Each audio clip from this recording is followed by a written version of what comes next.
It's Monday morning, March the 28th, 2022, and it's a pleasure to be able to share some thoughts with you from the scriptures today. I'm Pastor Mike Custer, the pastor at Bible Baptist Church in Grand Forks, North Dakota, and this morning I'd like to read Proverbs chapter 22, verse 10, just the one verse.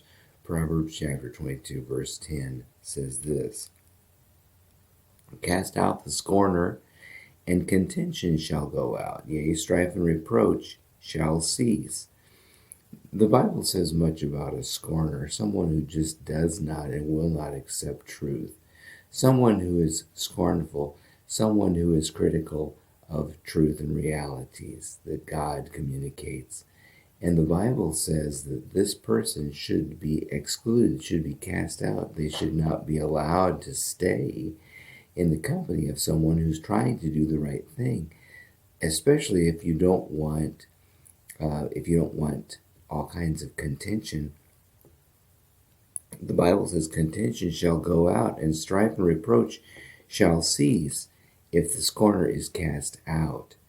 And I know some people deal with those who are critical of truth and those who don't believe truth. And just be aware of the fact that they will always have an adverse and a negative reaction in your life. And don't permit that.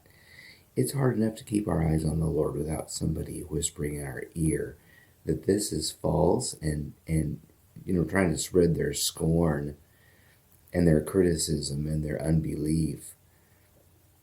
And so the Bible says, cast out the scorner, and contention and strife will cease.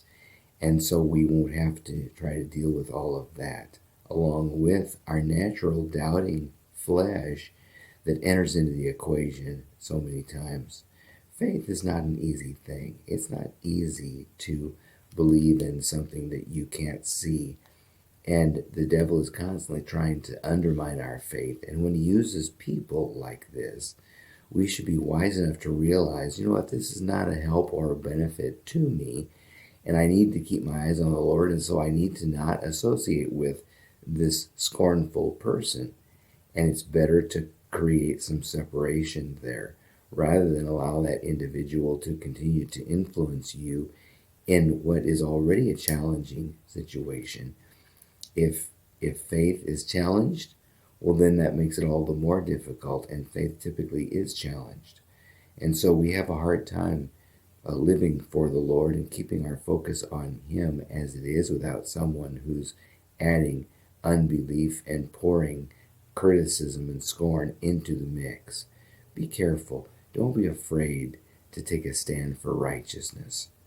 And make sure that your declaration is that you're on the Lord's side.